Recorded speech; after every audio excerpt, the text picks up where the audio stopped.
I won't forget that morning, not if I live to be 100. I counted the men as they marched out of the yard. They'd hardly slept for weeks. We of the CID had slept even less, but the nightmare that kept us awake was all the same nightmare. That's why we weren't surprised when the commissioner asked us up to the conference room for a bit of a talk. He'd talked to us plenty, we knew that.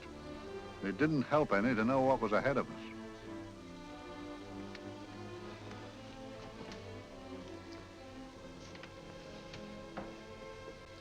Must we have that window open, Gregson? Oh, shut it if you want to.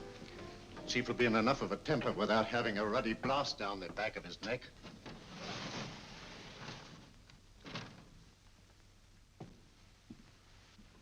Gentlemen, the commissioner. Stuffy in here. Be seated, won't you? Gentlemen, if you wish to know what able men you are, read any of the works of popular fiction that glamorize your achievements, but don't, I beg of you, read the daily papers. They might give you an inferiority complex. I hate to mention it, but we're confronted with a series of the most atrocious murders since Jack the Ripper. And in the meantime, the CID might as well be playing at shove-halfpenny for all the good we've accomplished. Now look. Here, here, and here. Each of these red flags scattered through the city stands for a woman brutally murdered, a woman's terror, a woman's death agony. These are no ordinary crimes. These are the works of a fiend who kills first and mutilates afterwards. A ghoul who hacks off a part of his victim's body and carries it away with him, a loathsome souvenir of his butchery. 3 women murdered so far, and you haven't turned in one clue. You haven't given me one lead. Here you sit and wait for news of a 4th victim, with your arms folded.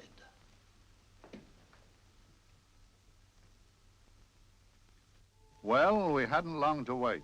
It was down Lambeth Way where a young woman was hurrying home late last night. She saw something and stopped. It was a constable.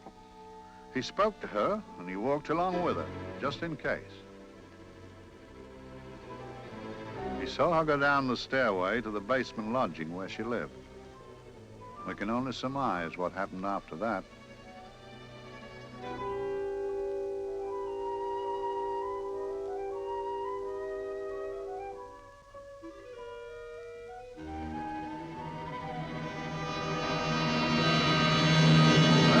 My pride in my pocket and went to see the man who'd so often helped out Inspector Lestrade and myself in the past, Mr. Sherlock Holmes.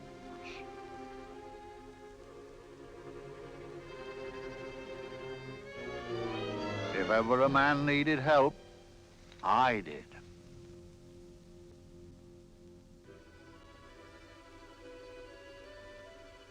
This makes 4, Inspector. 4 defenseless women here in the heart of London. And everyone with the right forefinger hacked off. Not hacked, Inspector Gregson. Cleanly, expertly severed. The work of a skilled surgeon. That's her only clue. Much about the age of my sister's girl. Is there no way of stopping this, Mr. Holmes? Yes. There's a way, somehow. The fiend that did this. I promise. I promise. We've nothing to go on. That's the rotten part of it. We can't get far without knowing the motive. Well, at least we know what the motives were not. It wasn't robbery, nor passion, thanks be, nor yet vengeance. Because they all came of totally unrelated families. Steady, Inspector, steady. Sorry, Mr. Holmes. I don't turn a hair when it's a bloke that can look after himself. A little slip of a thing like that. Yes, it's horrible. Come on, let's get a drink.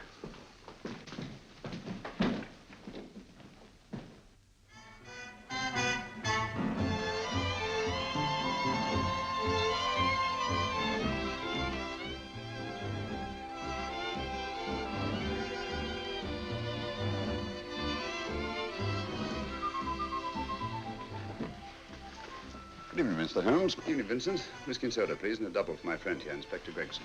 Very good, sir. Make mine Irish. Decent of you to give me a hand with this thing, Mr. Holmes. Always a pleasure to be of help to Scotland Yard, Inspector. Little out of my line, looking for a maniac who murders just for the fun of the thing. Or perhaps just to get a human finger. In all 4 cases, the murderer risked capture by stopping to secure a finger. Wonder what for? Who knows? He's just a madman. Perhaps there's method in his madness. If we could just trace those missing fingers. If we could just drain the English Channel, we might find a penny. Huh? Oh, thank you. You may keep those, Mr. Holmes. Thank you.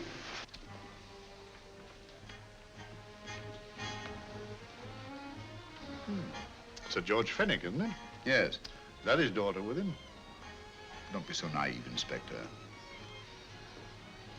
You know everyone, don't you, darling? Well, hardly. A week ago, I didn't know you. A week. How fast it's gone.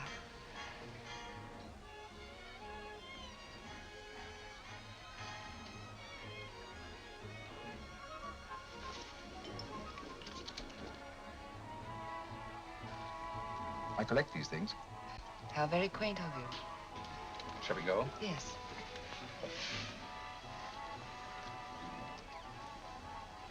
What are you looking at, Mr. Holmes? Looking at a very handsome woman. Not drawn to the purple, but giving an excellent imitation. Would you like to come to my flat for a nightcap? Lovely idea. Yes, isn't it?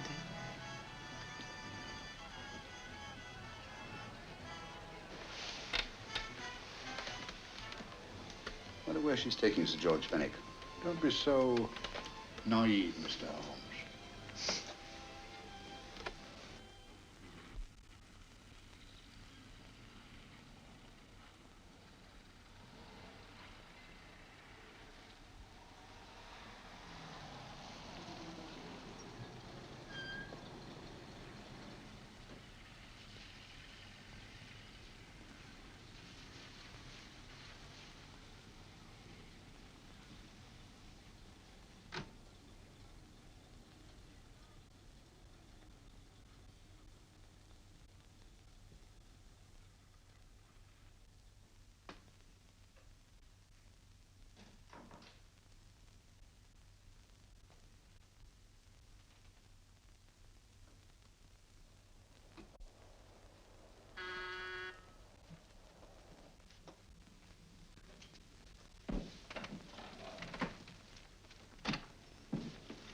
Good evening, Mum. Hello, Grandon. Any messages? No, Mum. Thank you. Drinks, Grandon. One of your nice surprises. Yes, Mum. I say, you don't mean that, Grandon's a marvel, aren't you, Grandon? Yes, Mum. You wouldn't believe the things she can do. Ah, charming place. Delightful. Really? Do you think so? I'm so glad. Do sit down. Do you mind? Do I mind? What a question. I don't mind anything, really. Except not being with you. Now, you really don't want me to believe that, do you? Not too seriously. Good. We're both quite grown up, aren't we? Quite.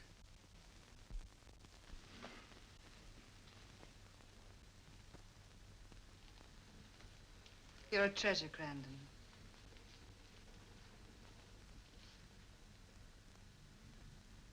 And lower the lights a little as you leave.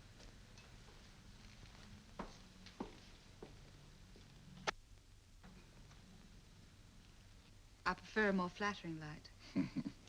In any light, you'd be... Would I? And don't you know it? Perhaps I do.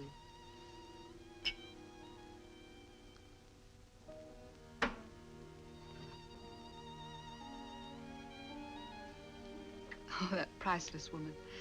You wouldn't believe it, but she's absurdly romantic. She loves dreamy music, and she thinks that we... But we do, don't we? Do we? Well, it's rather soothing, restful. Yes. And we all need rest at times. like tired children who've played too long. You've played with wooden soldiers, I suppose. Funny. Hadn't thought of that for years. Toy boats were my special joy. Anything I could set afloat anywhere. Like this. And this. Toy boats sailing into the Never Never Land. The land of beautiful dreams. Look. Look, odd, isn't it, how the light is reflected? Little specks of light that move and move. Like stars on a slowly moving stream. You know, Holmes, I'm very sensitive to atmosphere. No? Yes, I can tell by the feel of this room there's been a murder committed here. It may interest you to know, my dear fellow, it was the other side of that door at the foot of the stairs that the poor girl was murdered. If only I could find it. Find what? The one thing these unfortunate victims had in common that might give us a motive for these murders. There must be something. Another Jack the Ripper, if you ask me, a homicidal maniac. No, Watson. In the case of Jack the Ripper, there was one thing in common. His victims were all from one walk of life, living in the same section of the city. In this case, the murderer chooses his victims from all walks of life and from different sections of the city. No, my dear fellow, this is not the work of a homicidal maniac. It's something infinitely more sinister. You mean the creeps? What on earth are you talking about? Watson, I'm convinced that these murders are only incidental to some larger and more diabolical scheme. That may be, but why the severed fingers? The answer to that question, my dear fellow, is our only hope of solving these mysteries. Dear sister, I am so happy. I had such a lovely holiday at Brighton with you and Alf. And I'm looking forward to being with you again. Poor little thing. Sort of raises a lump in your throat. I can picture her sitting here happily writing this letter. And I'm not bit realizing that she's shortly going to her death. Hello? Gregson. Oh, there you are, Mr. Holmes. I've been looking for you everywhere. What's happened? Murder in Edgware Road, not half an hour ago. Woman? Yes, and the right forefinger cut off clean.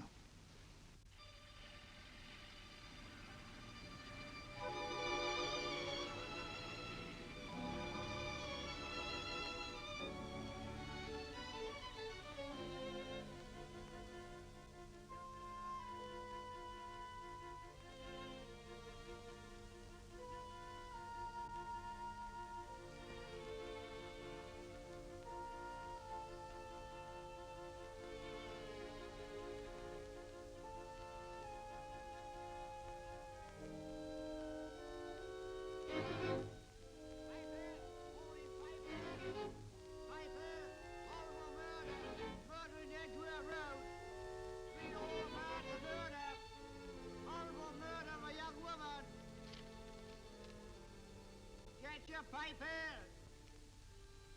Horrible murder, Piper! All about the murder! Morning, Piper! All about the murder! Piper! Horrible murder! Another young woman found murdered, Piper, sir! Horrible murder, Piper! Piper! Read all about it! Get your Piper! Murder in Edgware Road! Horrible finger murder. Shocking murder. Murder in Edgware Road. Horrible murder of a young woman. Read all about the murder.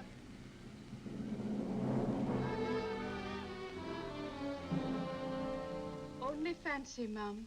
There's been another of those horrible murders. Dear, dear, how shocking. Yes, Mum. I really don't feel quite safe here myself. Oh, dear.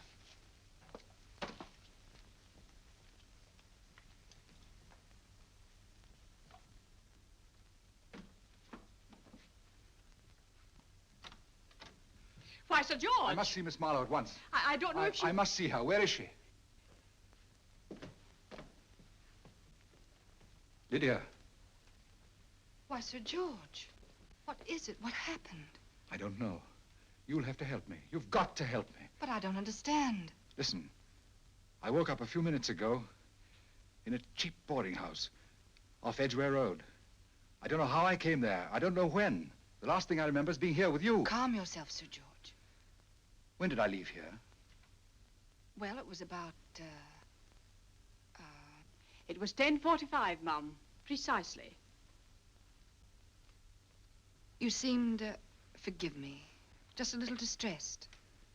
Detached, not interested. I thought I'd said something to offend you. I don't remember.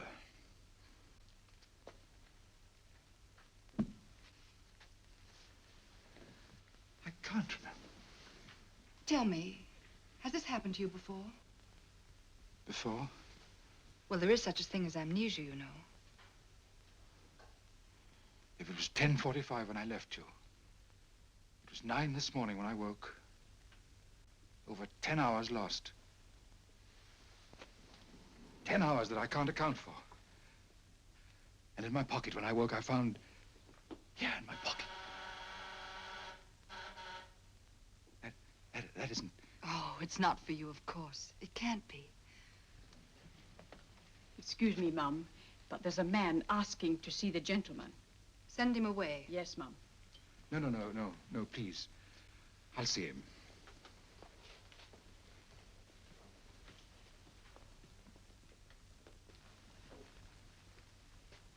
Well?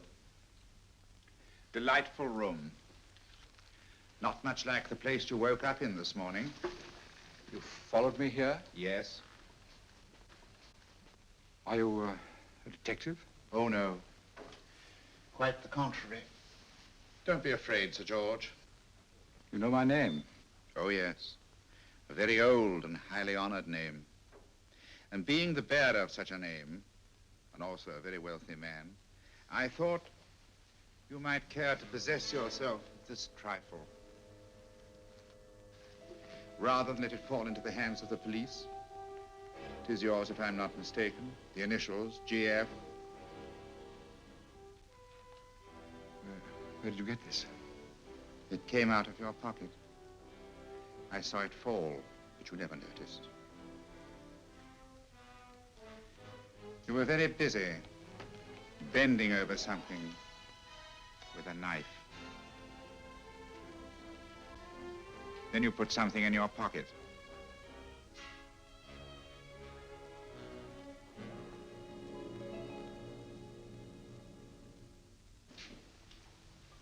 Come along, Holmes, come along, come along. How many more times must I tell you? You're missing a treat. This is delicious. Little jam tarts to follow. Aren't you tempted? You and your flesh pots. They tell me that fish is good for the brains. Brains haven't any. You realize that a whole day and a night have gone by since that bestial affair in Edgware Road? I'm as much in the dark as ever.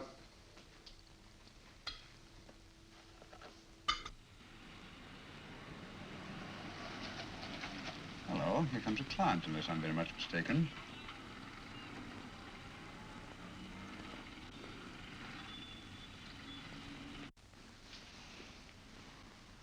Well, attractive. Very attractive.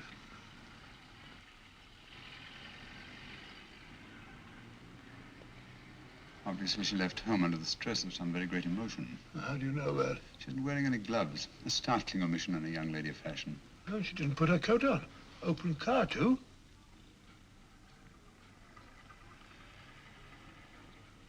Furthermore, there's something in that bag she wants to show me. What makes you say that? The bag doesn't match her dress, indicating it was picked for size rather than style, to accommodate some bulky object. You amaze me, Holmes. Elementary, my dear fellow.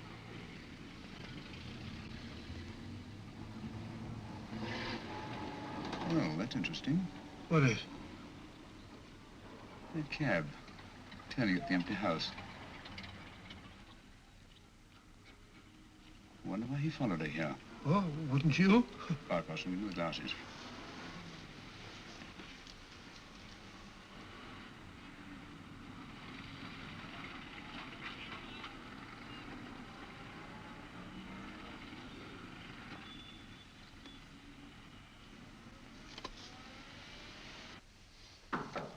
Well, we shall soon know. Yes, Mrs. Hudson?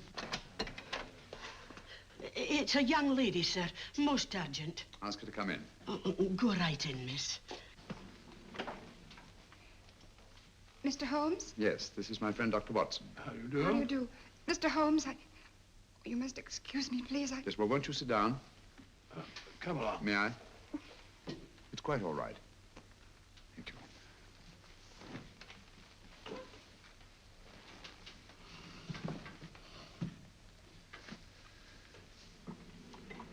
Now try to control yourself, Miss Fenwick. You're with friends. You know my name?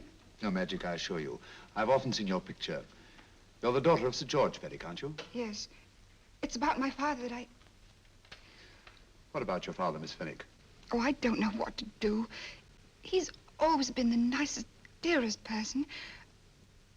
Only since Mother died. Yes, but we know. So I didn't think anything of it when he was away all night before last. But he didn't come home until yesterday at tea time. Didn't come in for dinner at all. Just paced up and down in the library hour after hour. I begged him to let me in, but he wouldn't. Steady, steady. Now take your time. I couldn't sleep a wink last night. Then I started hearing things. Hearing things? What sort of things? I heard someone in the garden underneath my window. Then I saw a figure moving down the garden path. And I recognized my father. Stealing through his own garden like a thief.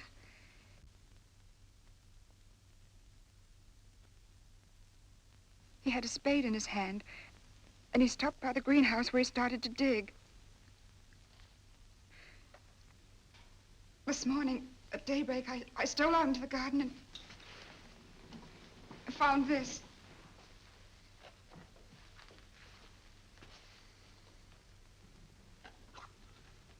A finger. A human finger. Bring up Scotland Yard, will you, Watson? Ask them to get hold of Inspector Gregson and tell him to meet us at once at George Fenwick's house, Kingston. Operator, get me Scotland Yard quick. Where's my father, Norris? He's still in the library, miss. Thank you. We'll see him right away. Will you come with me, please? Thank you. I got your message, Mr. Holmes. Yes, indeed. Dad, may I come in? Dad. It's funny. He doesn't answer. Do you mind? Please do. Thank you. Watson, quick. Oh, Come along, no, my dear. no, no. Take charge, Miss Fenwick, please. Sorry, sir. No, miss, please. Please come along with me.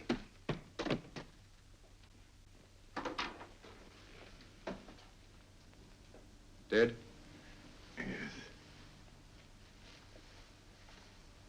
What do you make of it, Doctor? Shot in the back, between the second and third ribs. The bullet undoubtedly penetrated the heart. Look at the powder marks on his coat. I was afraid of this. What do you mean? Don't you remember the man in the cab who followed Miss Fenwick to Baker Street? Well, you don't think he had anything to do with it, do you? I think it's reasonable to assume that he tipped off someone that I'd been sent for. Sir George has obviously been murdered to keep him from telling me what he knew. What was the weapon used? Small caliber revolver, point blank range by the look of the wound. The murderer came in through those French windows. The mud from the garden he brought in his boots.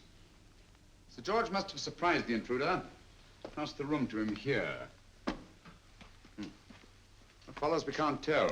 But from the location of the wound, I'd say that he turned his back for a moment, and as he turned, the muzzle of the revolver was placed between his ribs and one muffled shot fired.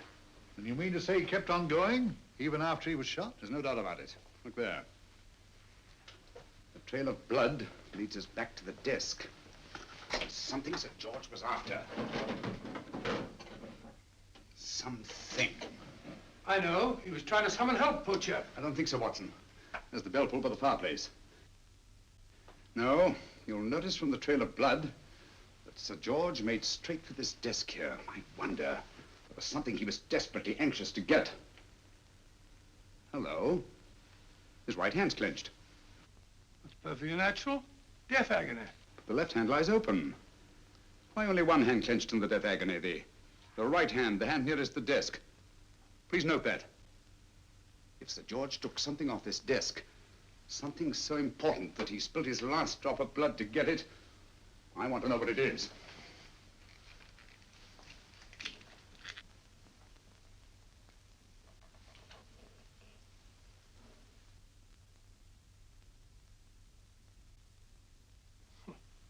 Nothing but an ordinary match folder.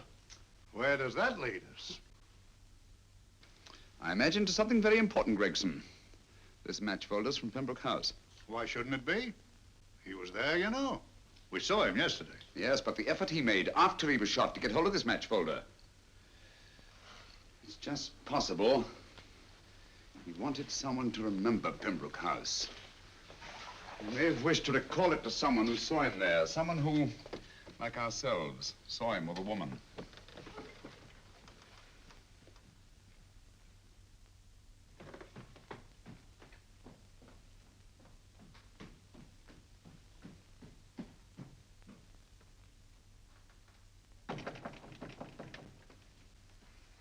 Come in. Oh, Dr. Watson, this came by hand for Mr. Holmes not 10 minutes ago. Thank you, Mrs. Hudson. That would be the report from Sir George's bank. Report from Sir George. Oh, really? Don't you remember his daughter told us that he'd just closed his account? Had it looked into at once.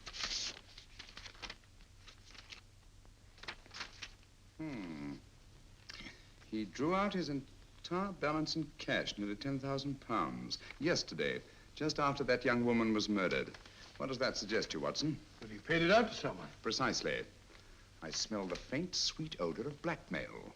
You don't think he paid it out to someone who saw him murder the McLean woman? Sir George never murdered anyone. But he did have that woman's finger, and he evidently did have and pay out a lot of cash. That's the terrifying part about blackmail, Watson.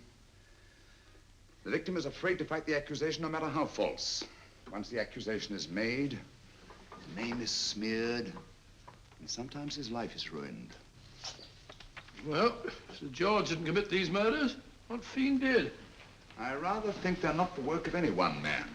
Oh, come, Holmes. You don't expect me to believe there's a whole organization going about killing people and chopping off their fingers. No, it's possible, quite possible. Well, whoever's behind all this thing must be out of his mind. On the contrary, my dear fellow, if my assumptions are correct, this little scheme has behind it the most brilliant and ruthless intellect the world has ever known. You don't mean Professor Moriarty? I do. Oh, steady, Holmes. You've got him on the brain. This is the third time in as many months you've suspected him of unsolved crimes. He's dead, you know. Is he? Is he? You know he is. He was hanged in Montevideo, well, over a year ago. I know that someone was hanged in Montevideo under that name.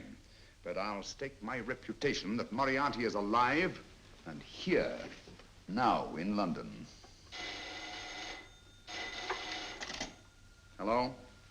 Yes, but Dr. Watson, wait a minute. You me? Oh, yes? This is Dr. Watson speaking. No, I'm afraid I've retired. I don't practice anymore. What? Oh, that's a different thing. An emergency case. Well, just a minute. Yes? Yes, well, see, she's not moved. Remember that? Don't touch her till I get there. Fractured case in McCardle's Mews. Heavy woman. 14 stone.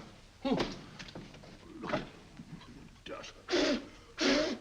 14 stone. Just the sort of person who would hoist herself up on a stool to feed the canary. There ought to be a law against fat people keeping little dicky birds. Well, so long, old man. I shan't be very long. Haven't used that bag since I brought little Amelia, what's her name in the world? She grew up to be a very unattractive child. Well, who wouldn't with a name like Amelia? Oh, Amelia. Amelia.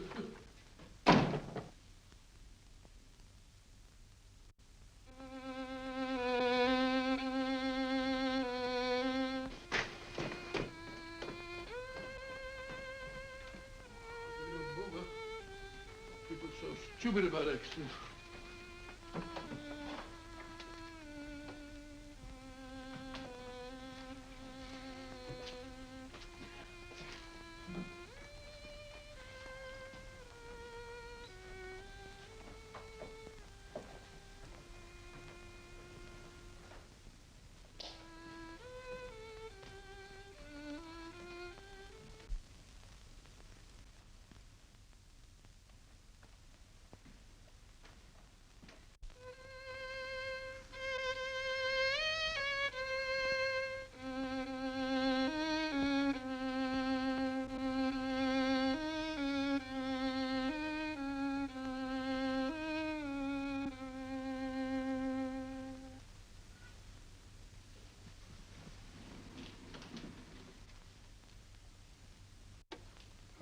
Professor Moriarty. Not that I wish to appear inquisitive, but to what am I indebted for the pleasure of this visit? Scotland Yard will be interested. It's very convenient for me to have Scotland Yard think that I'm still dead in Montevideo. I never dreamed of fooling you. Thank you. The thought occurs to me, Mr. Holmes, that there are some advantages in living within the law. You are very comfortably fixed here, aren't you? As I get on in life, the little comforts appeal to me more and more. Oh, I beg your pardon. Won't you sit down? Thank you.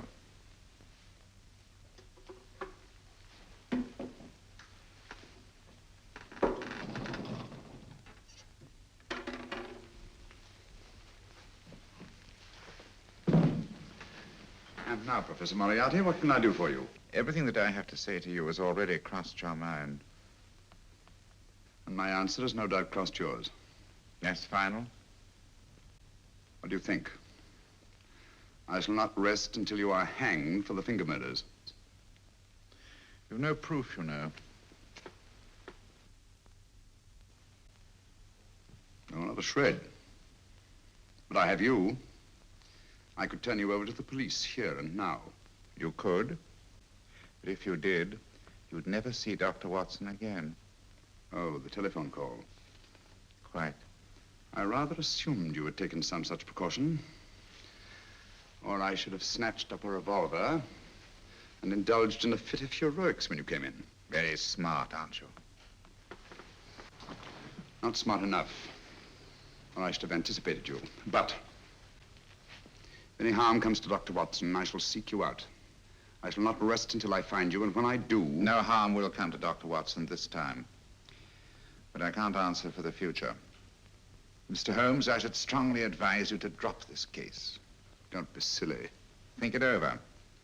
We've had many encounters in the past. You hope to place me on the gallows. I tell you, I shall never stand upon the gallows. But if you are instrumental in any way in bringing about my destruction, you will not be alive to enjoy your satisfaction. And we shall walk together through the gates of eternity, hand in hand. What a charming picture that would make. Yes, wouldn't it? You know, I really think it might be worth it.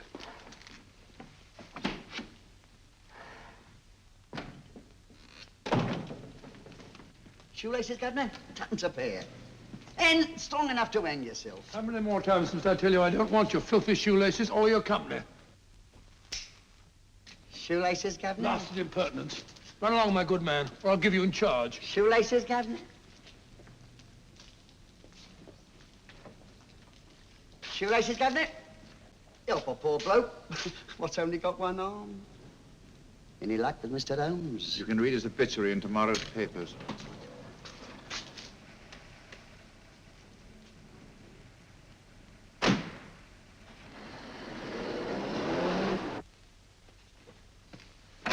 Oh, there you are, Watson. Come in. I was, just going out to look for you. Look for me what for? Suppose you don't think I know my way about. Well, you're right, I don't. Blast all practical jokers anyhow. Know where I've been? On a wild goose chase. Exactly. There's no such number in McCardle's Muse. Some fool's idea of a joke. Did you see anyone? No, nobody especially. Only a whining old idiot selling bootlaces. Persistent beggar, wasn't he? Stuck to you like grim death. Huh? How do you know? And finally left you for someone who looked like better pickings. Someone, my dear Watson, was Professor Moriarty himself. What? He's just called on me. Moriarty here and you let him go? But you must be out of your mind. Why? Well, he bluffed me into believing that he was holding a friend of mine as hostage. Friend of yours who? Oh, nobody very important, just a fat, lazy fellow. Medical man, I believe. Medical man? Do I know him? Yes, I think you do. Fellow by the name of Watson. Watson, never heard. Who, me? I'm afraid so, old fellow. Your street hawker's job was to do away with you in a certain contingency. And you let Moriarty go? Because of me? I had no choice. I can't afford to lose you, old fellow. Well, it's very decent of the old chap, I must say, but... I wish you'd nabbed him. We shall, never fear. I know the motive for the finger murders. All I have to find out now is the method used with the blackmail victims. Method? Yes. How does Moriarty get them to the scene of the crime? How does he plant those severed fingers on them? And how does he scare them into believing that they may have committed those atrocious murders themselves? Curious.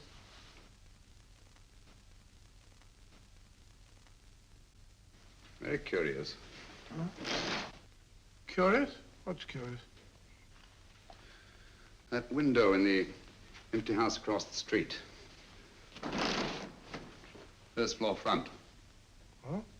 What's wrong with it? It's open. Why shouldn't it be open? Well, it wasn't open half an hour ago. I'll stake my life on that. Well, that's not our business. Let it stay open.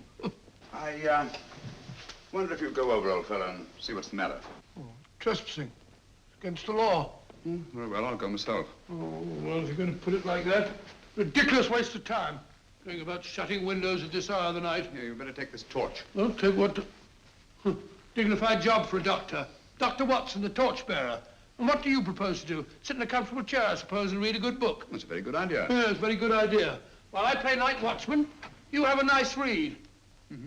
Good night. Have a good time. Have a good time? What do you mean, have a good...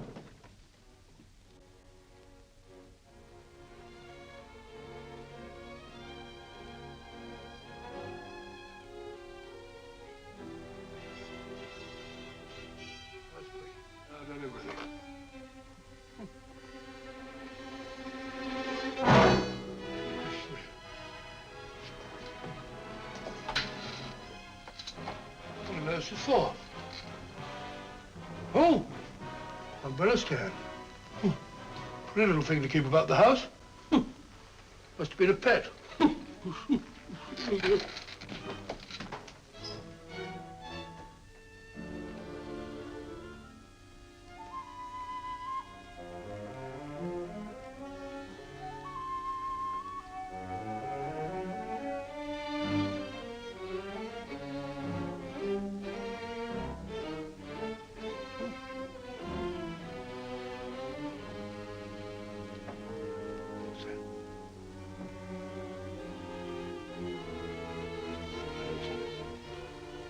Rat rubber.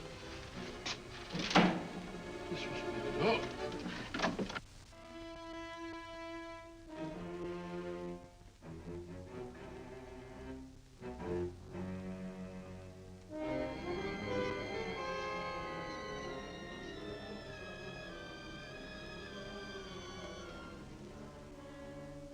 Well, he sits comfortably reading a book.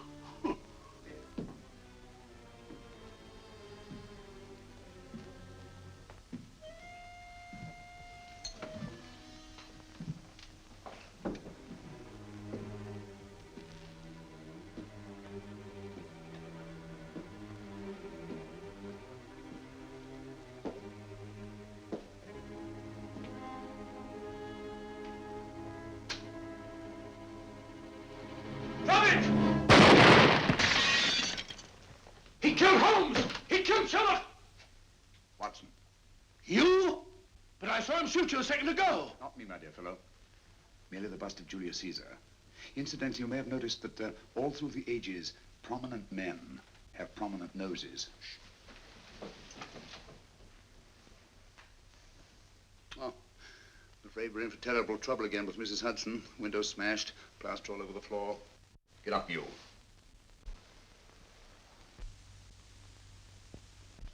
Corporal Williams, Middlesex Regiment. Discharged from the army as physically unfit. Huh. Papers seem in order.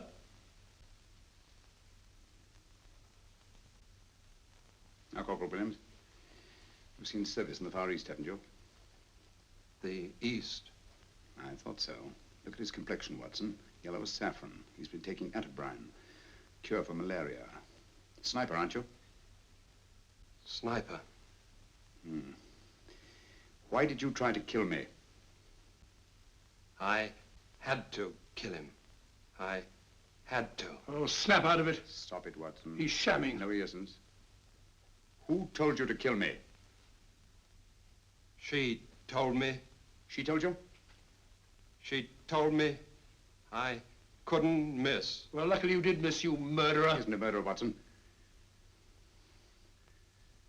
Listen, Corporal Williams. She told you you had to do it, didn't she?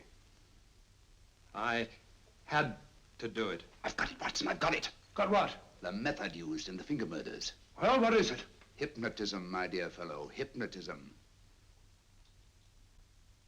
And it wasn't against his nature, that's the devilish part of it. They picked a man for their purpose whose job was sniping. Who are they? Professor Moriarty and his finger murderers. Williams spoke of a woman. I think you'll find that she asked him home tonight for a drink. Nice quiet rooms, soft lights, music. You got it all pat, Mr. Holmes. What's the lady look like? Up 30, nice figure, blonde, lustrous eyes. Oh, really? Got a phone number? Oh, so? Williams will give us her address. Look after him, Gregson. Don't let anyone come near him. He's our key witness in the finger murders. Well, I hope you're guessing right, Mr. Holmes. Get up, Williams. Now, go with Inspector Gregson anywhere he tells you. Come on. Yeah. Ring me as soon as he comes to himself, will you? I will. Good night, gentlemen. Good night. Well, if you believe that fellow Williams was hypnotized, I suppose you think Sir George Fenwick was hypnotized too. Yes, I'm quite sure of it. Have a cup of tea? Thanks, old boy. Nothing to eat. Well, why didn't these people make Sir George do the murder himself? Because they didn't want to get him hanged. They wanted to blackmail him. Well, who do you think the actual murderer is? One of Moriarty's gang. A diabolically simple technique. Kill a woman. Yes, but why cut off the fingers? My dear fellow, don't you understand? The severed finger is what links the blackmail victim to the murder. He wakes, finds the grisly thing in his pocket. He doesn't know how it got there. He's no idea that he's been hypnotized. For all he knows, he may have committed the atrocious crime during some dreadful lapse of sanity. In that state, when he's utterly demoralized, the blackmailers take over. Is that it? Undoubtedly. You see, they swear that they saw him commit the murder. And being human, the victim will pay anything rather than stand trial on a charge that will make his very name loathsome. Oh, it all fits in if you believe in hypnotism. The only possible explanation. You think the hypnotist is that woman with the blonde hair, the lustrous eyes, the woman you invented? I didn't invent her. I saw her. What on earth are you talking about? That woman, my dear Watson, was with Sir George when he left Pembroke House. I saw her there. I shall see her again, and Williams will lead me to her. That's why it's so important to keep him safe. He will identify her.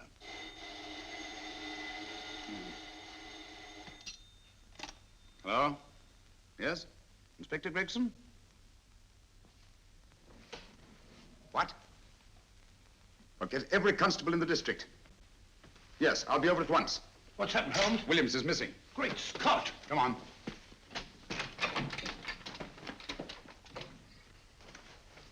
Lorry crashed into Gregson's car. During the confusion, Williams disappeared.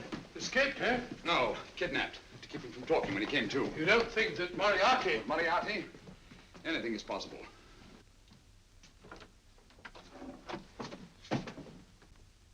Williams! Dead. You see, anything is possible.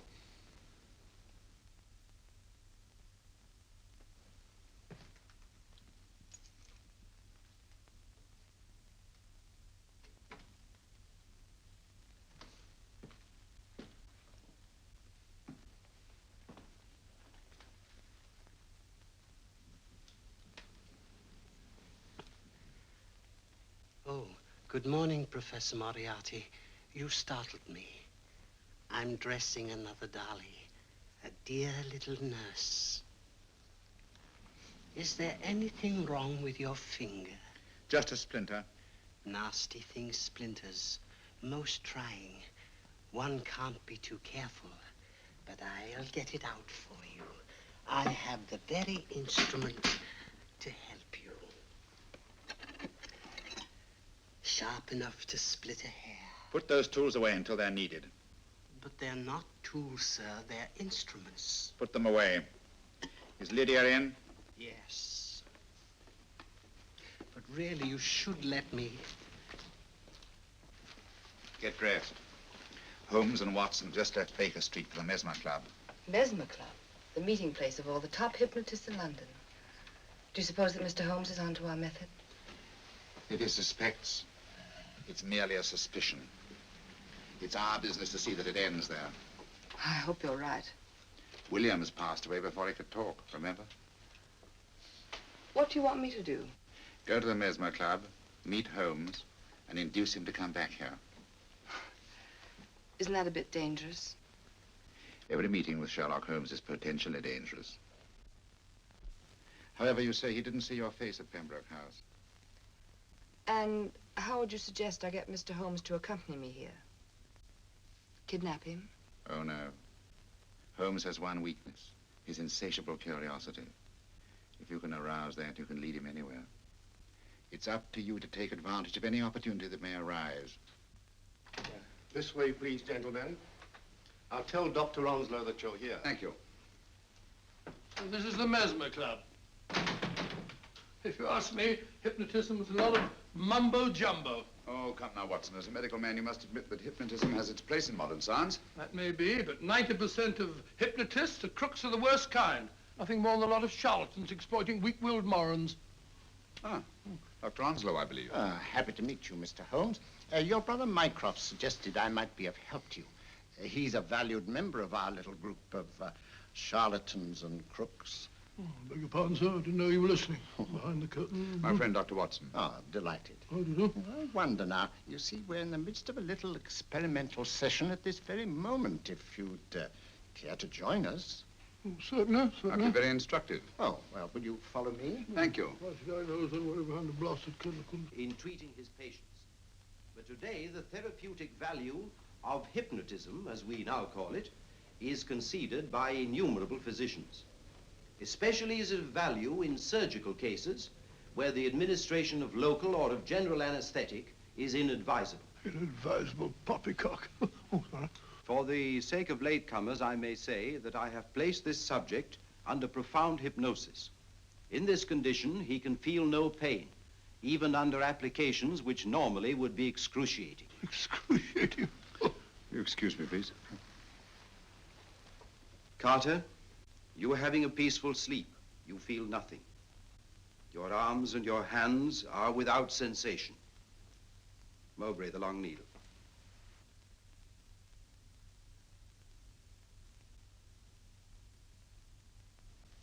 Carter, give me your right hand.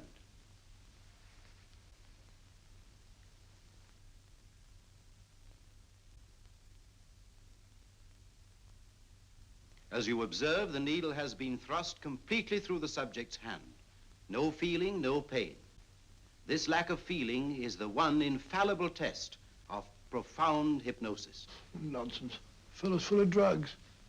Well, isn't he? Definitely not, Doctor. Wake up, Carter, wake up. You feel well and rested, remember. No pain anywhere. Wake up, wake up. I say, when are you going to begin? All through, Carter. Stand up. This way, sir. And, are these all the people that come here? Oh, no. Others keep dropping in all the time. I suppose it's all right for those who believe in it, but of course, I'm a professional man myself. Then you don't believe in hypnotism, Dr. Watson? Oh, I don't deny that there are certain types of hysterical, feeble-minded people who go on if you point your finger at them. But anyone with an ounce of character... How right you are. You see right through our little artifices, don't you, Doctor? Right through, my dear sir. Right through. Quite so. But with the feeble-minded, as you say... excuse us, Mr. Holmes. Certainly. Step over here, won't you? Certainly, sir. Anything to oblige. Let me show you how easily we charlatans take advantage of them. Now, sit down, Doctor. Now, we set a thing like this in motion. It's wonderful, the attraction on the feeble-minded, of course. The continuous motion, if they just let themselves follow it. Of course, you could stare at it till doomsday, Dr. Watson, with no effect at all. Still, it might make you a little drowsy, like the white ribbon of road at night when you're driving. The rhythm is smooth, unbroken, and the road goes on and on, round and round, always the same, winding and winding. And you're drowsy, you're tired. Let the road come into you, as it were. The long road, the smooth road, the road to sleep. Sleep.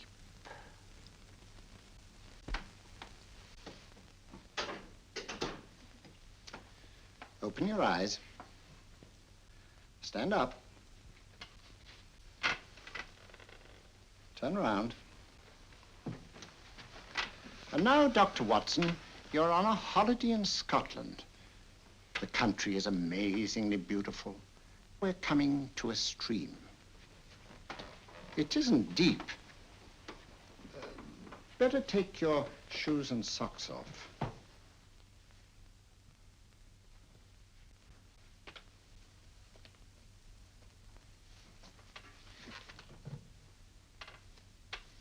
Roll up your trouser.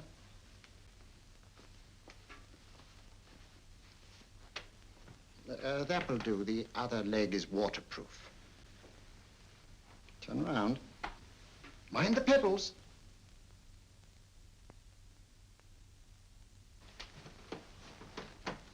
Sit down.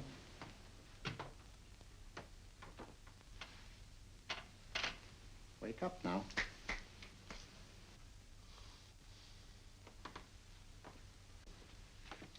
There, you see? What did I tell you? It didn't work with me. Why, nobody with an ounce of character.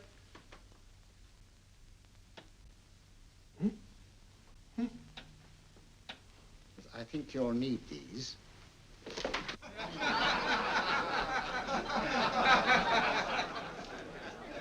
Nothing to laugh at. Watson, she's here. Oh, the woman you're looking for? Yes, I'm going to meet her. Perhaps I can induce her to take me to Moriarty. Do you think it's wise, Holmes? May not be wise, but it's essential. After all, I've held me on with Moriarty in the past. But isn't it dangerous? She might be a hypnotist. My will isn't stronger than hers. I deserve to be hypnotized. Shh. I feel I must protest, Dr. Onslow. I was told this was a gathering of serious students of a great science, and I find myself in a company of buffoons. Oh, my dear madam. Elliott's and Esdale Braid. Were those men martyrs for the truth, that you may laugh over your childish, cruel tricks? I must say I'm in complete agreement with you, madam. This was most unnecessary performance, Dr. Onslow. Beg your pardon, sir. My name is Holmes, Sherlock Holmes. At your service, madam. Thank you, Mr. Holmes. I'm afraid I've created a rather embarrassing situation. But you see, I'm interested in the serious study of hypnotism. So am I, too. Perhaps we have something in common, Mr. Holmes. Perhaps we have. Would you join me for a cocktail at Pembroke House? I should be delighted. Good.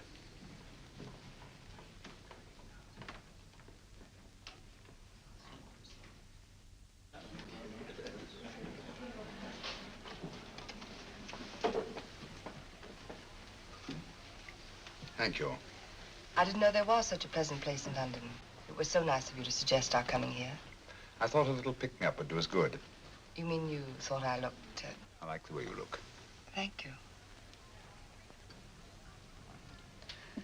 I suppose I did lose my head a little at the Mesmer Club. But you see, hypnotism is almost a religion with me. I know so well what it can do to help, heal. And I can't bear to see it used for trivial purposes. I know very little about it. That's why I went to the Mesmer Club. You see, I'm rather puzzled just now with the case that I'm working on. How fascinating. Tell me about it. It's the murder of Sir George Fenwick. Fenwick? Who's he? Quite a well-known figure. Odd now I come to think of it. Last time I saw Sir George was here at Pembroke House. Strange. Yes, isn't it? He was sitting, I believe he was sitting at this very table. Cigarette? Thanks. Do go on. There was a charming lady with him. He was lighting a cigarette.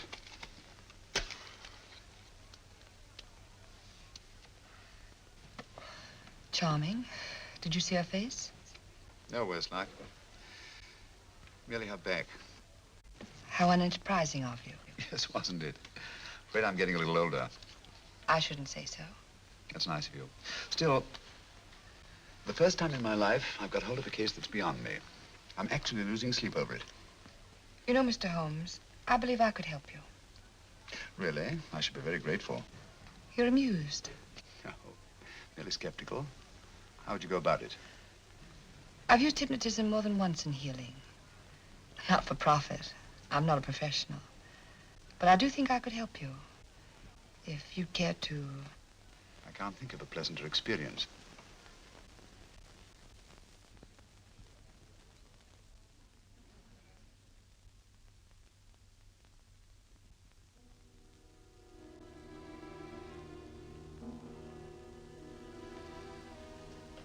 Low lights, music, is that all there is to it?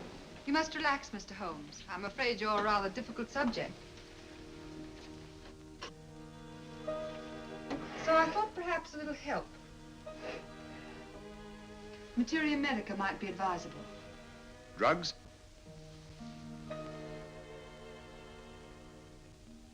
No, I'd rather not, if you don't mind. As a matter of fact, I'd rather not myself. But Schrenk-Notzing, he practiced in Munich, you know. Believed it the best means for difficult subjects. Do you mind?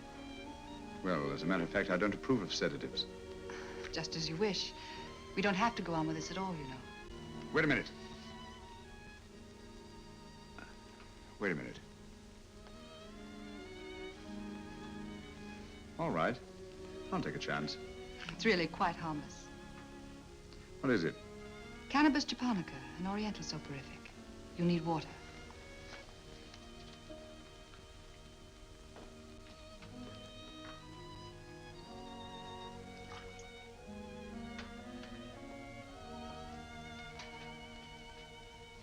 Thank you.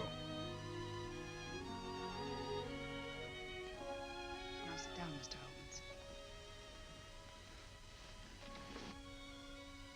Holmes. You'll feel yourself growing drowsy. Don't fight it. Give in to it. Because you do want to sleep, you know. Just fix your eyes on this one white flower floating on the water.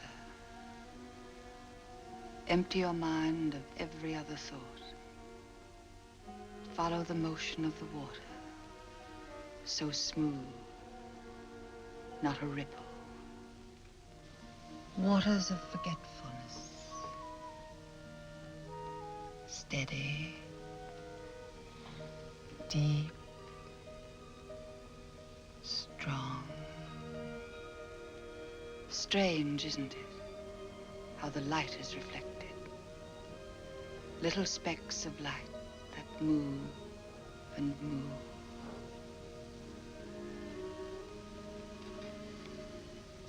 It's restful here.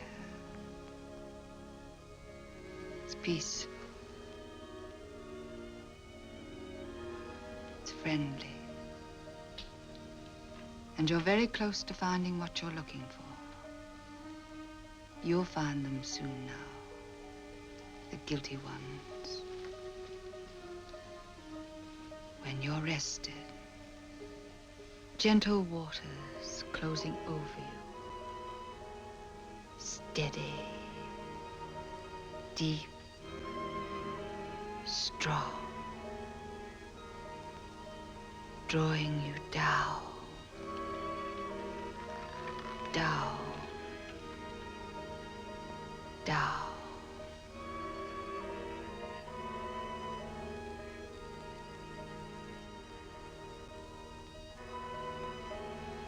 Sleep.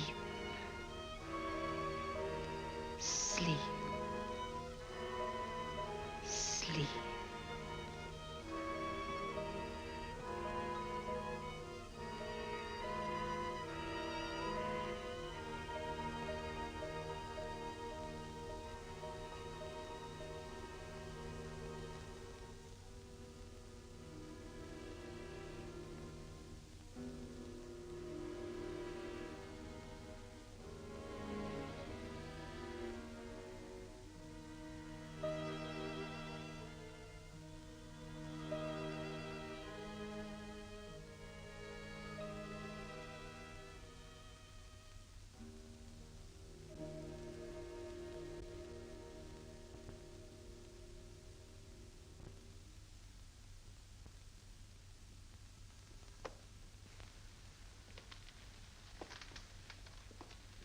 Here he is, Professor Moriarty.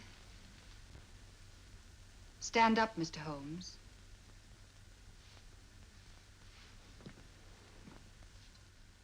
Open your eyes. Face this way. Are you satisfied? We are dealing with a clever man. He may be shamming. There's just one infallible test for profound hypnosis. You ready, Dr. Simnel?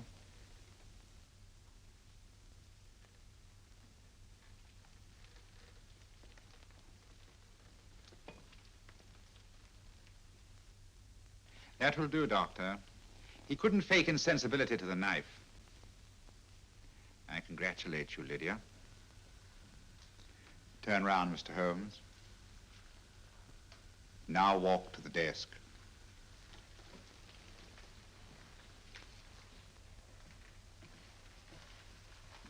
Sit down. Take that pen and write what I tell you to write. I have at last found a case which I cannot solve.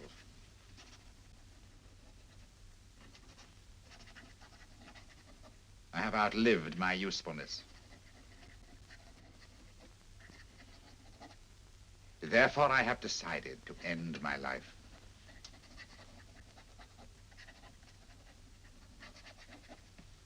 Sign your name. Now blot it.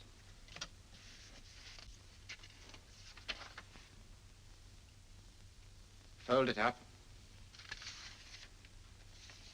and put it in your pocket. Come, Mr. Sherlock Holmes. Go out onto the terrace.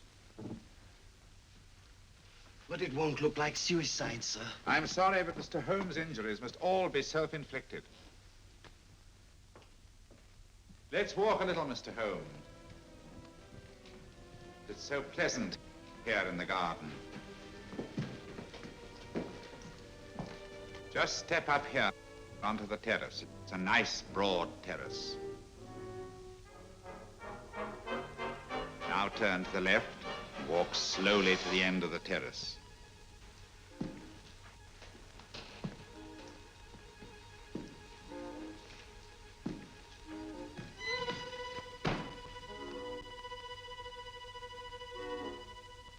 Don't stop. You must walk to the end, you know.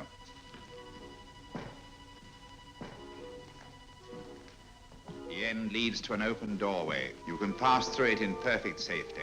In the room beyond the doorway, you'll find what you've been looking for. Must you drag this on?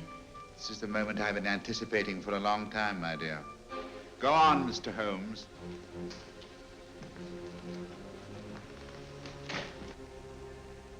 Through the open doorway, you will find the man responsible for the finger murders and the death of Sir George Fenwick.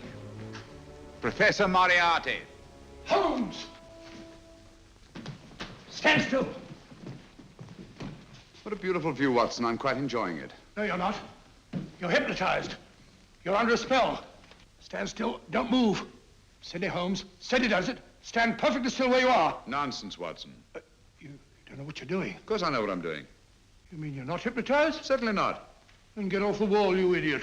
Oh, look out! Holmes! Oh, Dear fellow. What were you doing up there? Holding the fort until you arrived. What kept you? Well, I ran into a spot of trouble on my way to Scotland Yard. I was arrested for exceeding the speed limit. Your luck seems to hold, Mr. Holmes. I'd hardly call it luck, Professor. You see, I substituted a drug of my own for the one that this dear lady pressed on me. You are clever, aren't you? A drug that, although it leaves the subject conscious, renders him quite insensitive to pain. That accounted for my lack of reaction to Dr. Simnel's knife. Well, Gregson, quite an impressive haul. Even Inspector Lestrade himself couldn't have done any better. Thanks, Mr. Holmes. Take him away. All right, put her in the van. I was right, Mr. Holmes. You are a difficult subject. Thank you. And now, Professor, our score is settled. Au revoir until I see you on the gallows. The rope has not been made that'll go around my neck. Come on.